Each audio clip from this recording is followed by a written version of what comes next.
No hotels, you know.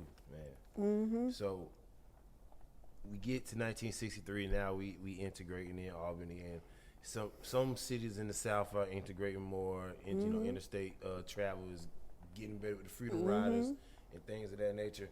Now, the last thing I want to kind of hit on with the Albany movement is C.B. King. Right, he was the leading lawyer for all the cases, and he represented all the people who were jailed at the time. And the thing that the sheriff did in Albany, like you said, instead of turning the dogs on you, instead of turning the hoses on you, he just rounded everybody up and locked them up. And he would spread you throughout the area. He wouldn't just put you in the county jail, so he would spread you throughout the area. Now, you have gotten in good trouble. So tell me about your experiences when these mass jailings. Well, the first time I went to jail, I think they took us to Camilla, Georgia, to a school gym, and we stayed overnight. How far was that from Albany? Maybe about 35 miles. Okay. And we stayed overnight. We slept on the floor, and then they brought us back, and we went. I'll never forget. We went in the courthouse, and I said to myself, I said, "Well, I'm gonna have a record." So, and then the next time, we went to meetings. The next time we went to jail, we didn't go to jail when Martin Luther King was there, Dr. Martin Luther King. We just protested. They didn't put us in. They might have put some, but not, I didn't go at that time. And let me just say something about him. I was sitting behind him because it was so crowded. Dr. King? Yes. And you know how you sit, he would be sitting in the pulpit.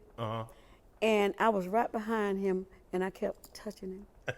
And every time I touched him, he would turn around and he would touch my hand. And I'm saying, but Abner after told me to stop, of course, because of course I was worrying him to death. But he was just like a god to me, you know. So. And you were in high school, you were in 10th grade, so you probably like 15, 16. Yeah. But I was a little younger because I started school a little early. Okay. But the thing about it is that what I remember about him was his patience and his kindness. That he was so kind and patient. Right.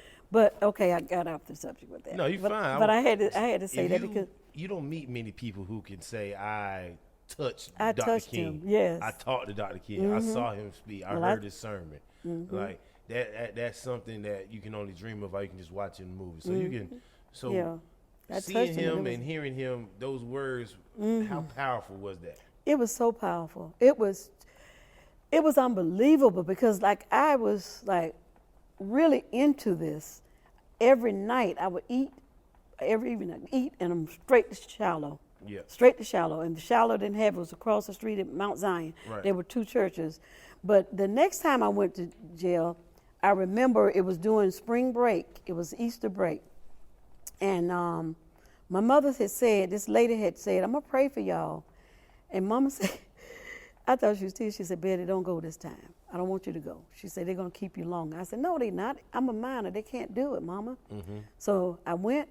We stayed there about 4 or 5 days.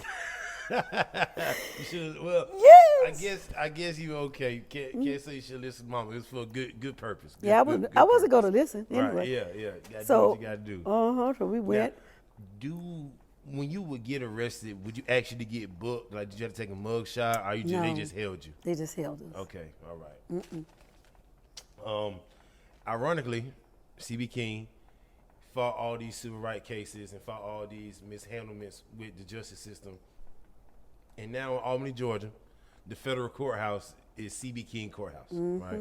So that's a testament to show his strength and his push during that movement. So in 1963, you're in college? No, I went to college in 64. 64, okay. So you're about to graduate high school. Now you get the scholarship to Albany State.